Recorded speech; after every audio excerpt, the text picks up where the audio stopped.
Hello Pretty Women Pray channel. I hope everybody's doing really well tonight.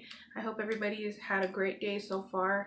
I'm feeling a little bit under the weather, so just pray for me, guys. Keep me in your prayers.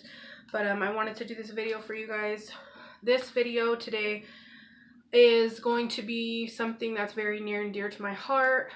Something that I don't really tell everybody about, but here we go. This video is, like the title, grieving someone who is still alive in addiction.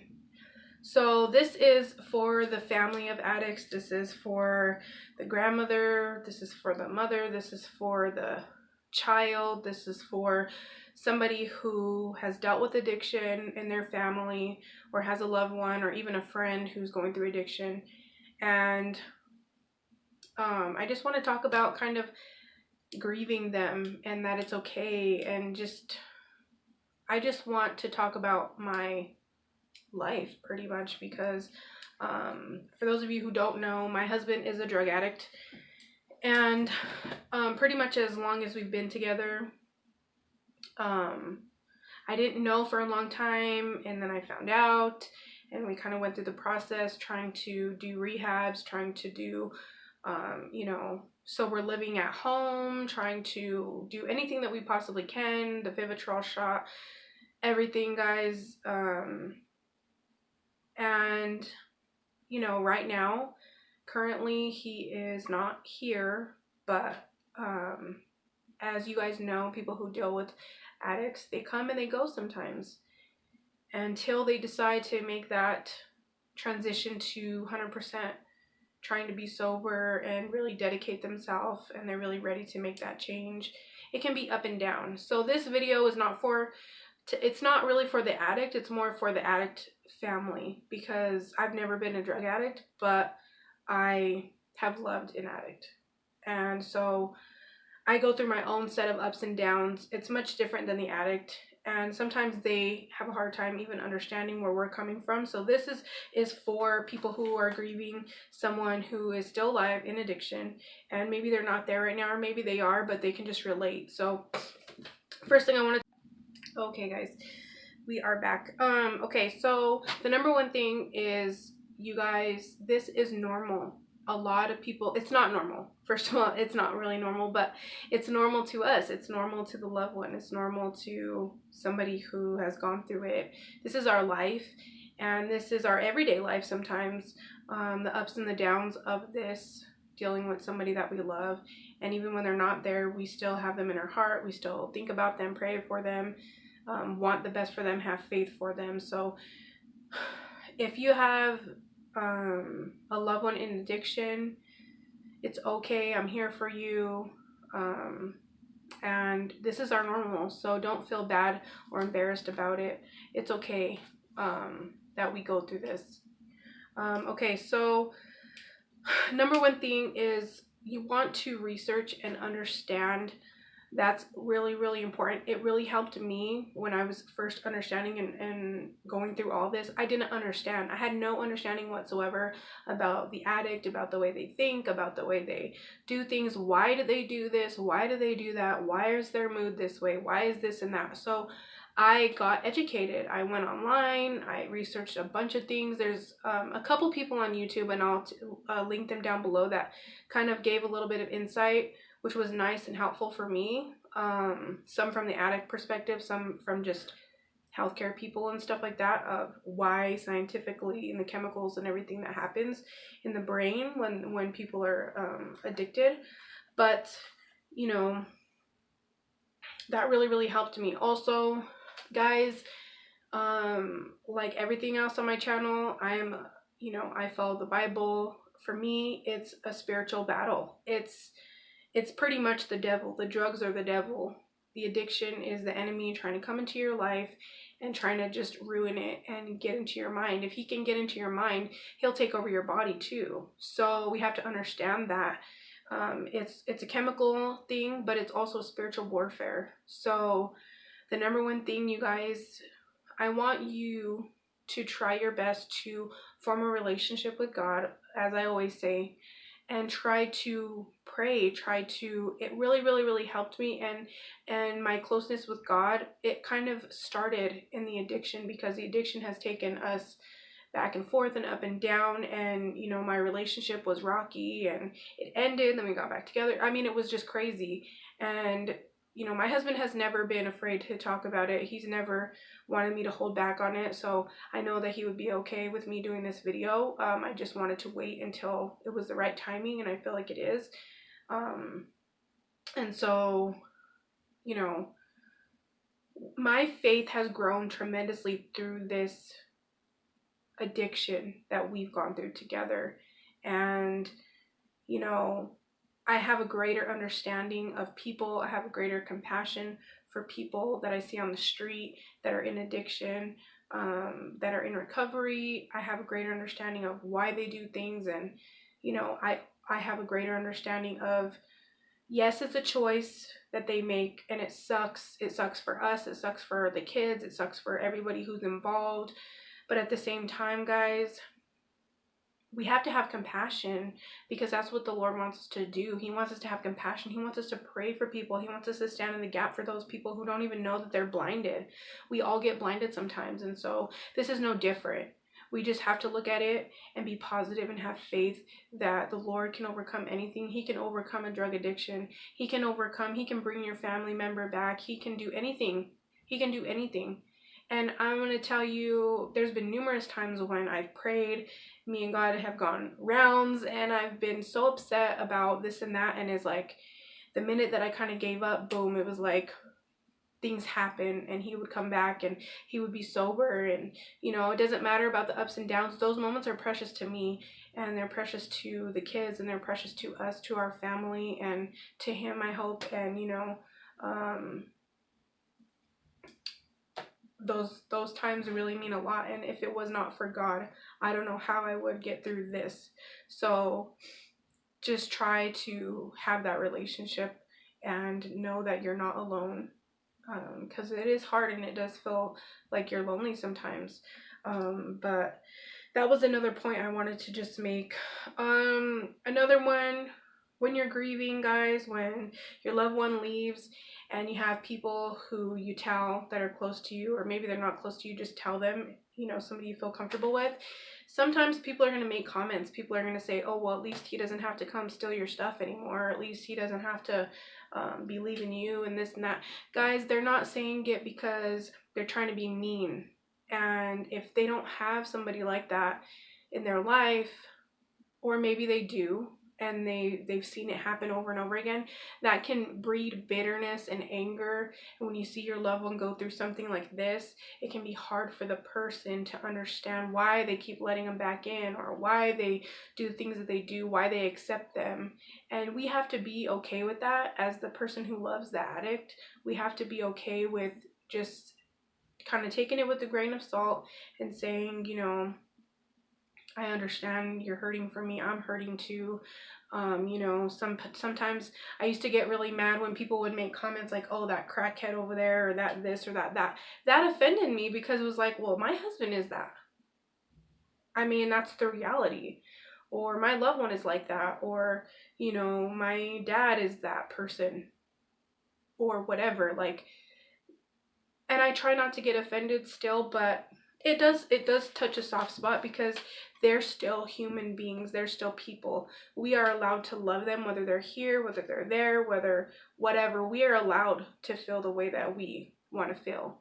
And we're allowed to have compassion, and we're allowed to be hurt for those people. Regardless, it was their own choice. Regardless of everything else everybody says, it doesn't matter, because what matters is how we feel. And we know that person better than anybody else. Sometimes we grieve for the person, not the addict who does all this crazy stuff and, you know, kind of comes in and out and whatever they do when they're in that addiction. We grieve for the person that they are when they're themselves, when they're happy, when they're sober, when they're content, when they love you, when they're there for you, when they talk to you, when you can look at them, you can see them gaining weight, or they're feeling good about themselves, and they have a milestone moment, and it's like, wow, it's literally a miracle, to be honest with you. And we're allowed to feel hurt when somebody talks about our loved one. Even if they're not talking about our loved one, they're talking about somebody, you know, in the same category, kind of. But just try to let that stuff roll off your chest, because that's just going to breed bitterness and anger towards you and the other person. And that other person, sometimes they don't even know that they're touching a soft spot. So guys, don't get upset. Don't be offended by other people. People are going to say whatever they're going to say. And it's not towards you. It's not, you know, for you to feel bad. So just remember that, you know, guys, just take everything with a grain of salt. You know, you keep the positive, you let go of the negative. That's how I try to live my life anyway. So, you know, get a prayer life, keep the faith.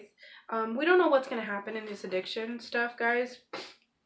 Even if you end up getting a divorce, even if you end up kicking this person out and saying you can never come back and all this, you know, God can change any circumstance. He can change any person. He can make the addict clean and new and give them a new mind, renew them, everything else.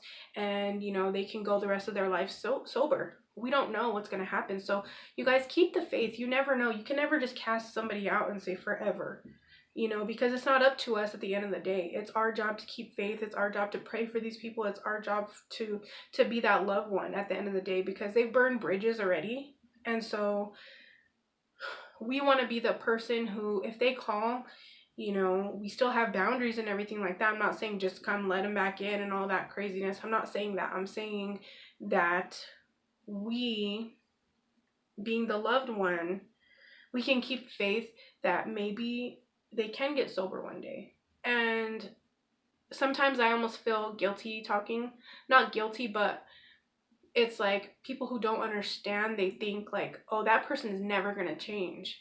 And that makes me mad to think that, like, you had to change something in your life to get where you are. You had to go through changes. I had to go through changes. We all have to go through changes. So who are you to say you're not God? Who are you to say that they can never be sober? Who are you to say they can never reunite with their loved one? Who are you to say? You're nobody, really. None of us are. It's not for us to say. That's for God to say. That's between them and God. That's between us and God. That's not for you to say, for you to judge somebody like that. So, if you don't have a loved one like that, in this situation, particularly addiction, then, you know, try to be a little bit more open-minded with your loved ones who want to talk to you about it. Try to research it yourself. Try to understand a little bit better. Don't just be so judgmental, because that can be very, very hard on the person who is loving an addict, who you're maybe the closest person to them, and they're trying to vent to you and they're trying to get you to understand, and you just don't, because you think they're so stupid for letting this person back in and out of their life. And it's deeper than that, guys. It's not just surface. It's way deeper than that. It goes deeper than what most people can even comprehend, how hard this is to deal with addiction. So that's that. Talk to people who don't mind hearing you out. Now, people can kind of get irritated sometimes, because with an addict, it can be up and down. They say that relapse is part of recovery. It's just part of it. Relapse is. Your loved one might relapse, and it's going to be very hard on everybody. And whether you choose to never talk to that person again, or you choose to let that person back in with boundaries and things like that, try to find a community, try to find a person, even if it's just one person, who can allow you to vent, who can allow you to talk, who can not get irritated by what you're saying. Or maybe you're talking about, you know, you're thinking, well, you know, they're in recovery now, they're wanting to come back home, they're wanting to this, and they're just like, oh my God, they're so against it, all this stuff. Like I said earlier, just remember they're coming from a loving place, but try to find somebody who has is not going to judge you or make you feel bad. They're going to love you. They're going to support you either way. They're going to say, you know what, maybe I might not agree with it, but I'm here for you, and I'm not going to let you ride this out alone, because like I said, it can be very lonely. So, and I'm sure you know that if you are the loved one. You guys know how lonely it can get sometimes, and it just feels like the whole world is against you. But try to find at least one or two people that can at least just let you talk, and at least say, I'm here for you. So try to do that. I know it's hard. It's hard. And especially if you're somebody who doesn't want anybody to know that their loved one is an addict or whatever, try to find somebody who you can tell, because it's very touchy. It's a very touchy subject, and you guys need to feel like you're in a safe space. So if you need to talk to somebody, message me, email me, whatever the case may be. I'm always here to talk, because I need somebody to talk to as well, you know, that's in my similar situation. Okay, so it's okay to spend time alone and grieve. Sometimes we just busy our life so much because we don't want to deal with it. We're so hurt by it, we're upset by it, you know, when this person leaves or they're on a binge or whatever the case may be. It's heartbreaking. It's grief. It's, this person is hurting themselves. They're killing themselves. They don't know what they're doing. You realize that it comes down to, it's a spiritual battle. It's something that they're blinded to. It's not them. It's the drug that makes them do all this crazy stuff. Because if you know an addict, when they're sober, they're beautiful people. They're human beings. They're like you and me. They're normal people, you know, guys. It's not like they're monsters. They can act like that sometimes when they're in their addiction, but it's not them, it's the drug again. So you have to remind yourself that too. You know, the drug will make you do crazy stuff, but you need to grieve that, because you will be overwhelmed, especially if you have children, if you have a full-time job, if you're trying to figure out the new normal for you guys. It's very difficult, and you need to take that time. Try to find somebody who can come at least for a little bit. If you can't, you take 15 minutes in your room, close the door, cry it out. I don't know, whatever you have to do, but you have to feel that for a second. You have to let yourself and allow yourself to say, okay, this is life, this is what it is, but we have to keep moving on. We have to keep pressing forward regardless what that person is choosing to do with themselves. We still have to make life work for us and everybody else that we're responsible for. If you have children, whatever, we still have to keep going. We have to keep going the best that we possibly can. Even though the situation sucks, we still have to make it work. And that's when your faith comes in, you know, and pray about it, talk to somebody about it, take a minute by yourself. It's okay to kind of come into your own. You know, if you're a social person, maybe you need to just take some time by yourself and just really grieve and really feel this feeling, and kind of get some clarity on what your next move needs to be in regards to this. Okay, if you have children and this is their loved one, this is their grandparent, this is their parent, this is directly affecting your child specifically, the best thing, and I used to try to hide it from my kids. I used to try to not tell them what was going on. And I might get people who bash me for this. I really don't care. This is what works for us. And I found a lot of healing in this. My kids that are old enough to know what's going on and to realize and to feel the effects, because everybody in the house feels the effects, I tell them the truth. I tell them, Daddy is sick right now. I don't know when he's going to come back. I don't know if he's going to come back. Pray for Daddy. Let's try to be there for him, even though he's not here right now. I try to help them because I don't want them to be bitter over this. I don't want them to be angry people. I don't want them to end up in a life of addiction. I don't want that for them. And some would say, oh, well, you have them in the house back and forth and you think that they're not going to go into addiction. I want my kids to be compassionate for people. I want my kids to love like Jesus loved people. I'm not saying that I'm not setting a boundary. I'm not saying anything like that. What I'm saying is, if your kids are going through this, they need your honesty. They need your love. They need to learn how to forgive that person. And they need you to model that for them. This is why I'm talking about this, guys, because it's super, super, super important. Your kids already know that something is going on. So you might as well be honest with them and tell them the truth when they're of age, when they can understand, when you feel like they can understand, it's easier for them. And then you guys can do a counseling, you guys can do a community, you guys can get into some kind of, you know, maybe church counseling or something like that. We're going tonight to a new church thing. It's called Celebrate Recovery. We're going to try it for the first time. You know, me and my older kids, we're going to go. and hopefully it will bring some healing and some help to see that people go through this kind of stuff. There's a lot of people in the world who do this, and I just think that knowledge is power, and we have to give our kids the knowledge instead of just hiding things, because it's better for them to know and to educate them than for them to be blinded to it. And then later on down the road, we say, oh my gosh, we didn't even tell them, and now they're doing this because they're suppressing their feelings. They're not being able to talk about it. They don't know what the heck is going on, and we never talked to them about it, so how could they know? And then we've got a bigger issue. So be honest with them if you can, unless you plan to cut 100% ties. And even then at that point, like I said, guys, you never know what's going to happen. So it's just best. Honesty is the best policy. That's just how I feel about it. Anyway, so next thing. So it's a process. This is a process that I've taken a long time to process to get to where I am now, from enabling to drawing a line to figuring out boundaries. The number one thing, guys, that I want to just say about grief is it's really, really hard, but also you can find a lot of joy at the end of the tunnel when you're dealing with this.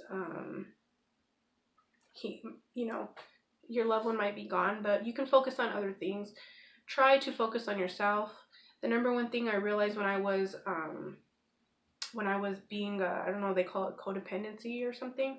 When I was doing that and I was enabling, giving money, when I was not realizing that I was giving money, when I was not realizing that the car was being used for other things, that, time away was being used for other things. Like, you just start to realize all this stuff. You definitely want to just get yourself educated and understand that it's a process that you're going to go through. So don't beat yourself up if you are an enabler and you're just realizing now that you're an enabler and you're like, oh my gosh, I've caused some of this. Not that it's your fault, but sometimes when we don't realize we're hurting more than we're helping, we can go into like a depression ourselves because we see our loved one, what they're doing, and we're like, oh my gosh, that was part of me. That was my doing. I gave the money for that. I paid for the bill for that, or I allowed them to use the car and I didn't even realize I was doing it. We really have to take the blinders off of our own eyes so that we can take care of ourselves. And once you can begin to do that, I think it's really going to bring you a lot of healing when you have a community finally, when you start taking care of yourself, because a lot of our time goes into their life and their addiction, and it's a choice that we make because we love them. We don't want to see our loved one die. We don't want to see anything bad happen to our kid's dad or our kid's grandparents or whatever the case may be, or to our parents if that's you. And it's just super, super hard. So the number one thing is just try to take care of yourself. Take some time away. Take your time to grieve. Take your time to be you. Figure out things you like to do. Figure out who you are, because we lose ourselves in the addiction sometimes with these people. Sometimes we live as addicts even though we're not, because we're giving money, we're doing this, we're doing that. They're going through the ups and the downs. They're sick, they're in a mood, they're whatever the case may be. And we try really hard to hold on to those really good moments, but there's a lot of bad moments when you're dealing with an addict too. And we pray for the good moments and we hope for the good moments and we want the good moments, but it's not always the case. So just try to take care of yourself the best way that you can. Do stuff for yourself, figure out yourself, grow closer to God. And then finally, my last one is if you allow this person back into your life that you love, I don't want you guys to feel bad about it. I want you to feel empowered that you went through this time of grief, of understanding, of learning about yourself, of healing a little bit, and hope for the best. Have faith that that person is going to get sober, that person is going to stay sober, that person is going to do what they need to do to help themselves. There's been many times where I've allowed my loved one to come back into our life, and sometimes a lot of people will be negative about it and they don't understand. And that's okay. I'm okay with that. I'm okay with that because I know what God says, and I know what I'm doing with my children, with my household, with my family. And all you can do is your best here. For everybody, there's a different boundary. I do think you have to draw a line somewhere. And that can be a hard decision to make, but that's only for you to say and for you to make and for you and your family to have to understand and be okay with. So if you do let this person come back into your life, don't let anybody tell you what you're doing. That's the number one thing. And be joyous, be happy, enjoy the time and enjoy the moment. And like I said, you can draw a boundary whenever you're ready for that, if you're just done with it. And that's okay too. That's okay too, because it gets really, really hard.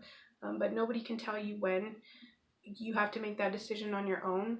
But I will say that through the healing process, when this person is gone and you're in the grief and you're understanding all these things, you know, if you cling on to God, you cling on to people who care about you and love you, and you cling on to faith and hope and understanding, and you get knowledge, and you gain knowledge about the disease, and you can understand why, and then you can have compassion, and you can make a better whole decision. It's really hard when you don't even know half of what's going on and you're just all over the place, and you don't have the power that comes from knowledge. You don't have the power that comes from God. You don't have the power to say, okay, it's time for me to move on, or it's time for me to hold on, and it's time for me to pray, and it's time for me to really, really just press into God and know that what He said is true regarding that person. And, you know, this is what I need to do. Only God can tell you what you need to do. And I want you guys to really, really, really try your hardest to just press into that relationship, because He's going to lead you in the way that you should go, and He's going to strengthen you. He's going to help you. I'm praying for all of you guys who are going through this right now. Guys, pray for me too, and my family as well. This was really touchy to talk about this, but I really felt like hopefully it will help a lot of people, and people will gain a little bit more understanding. To any family members of addicts, I'm here for you. If you need to talk, if you need to vent, cry, if you need somebody to just understand what you're going through, I'm here for you. So shoot me an email, contact me on Facebook or Instagram, whatever. And I'm praying for you and all your loved ones, and I hope that you can take care of yourself through this time, and you can gain wisdom and knowledge and be empowered. So thank you guys so much for watching this video. I don't know what my next video is going to be about. I don't know if it's going to be about addiction or what, but stay tuned for next week, because there will be another Bible study. I hope you guys are enjoying those too. But I'm going to go ahead and go. So thank you guys so much for watching. Don't forget to like, comment, and subscribe. Share it with somebody who needs it. Thank you guys. See you next time.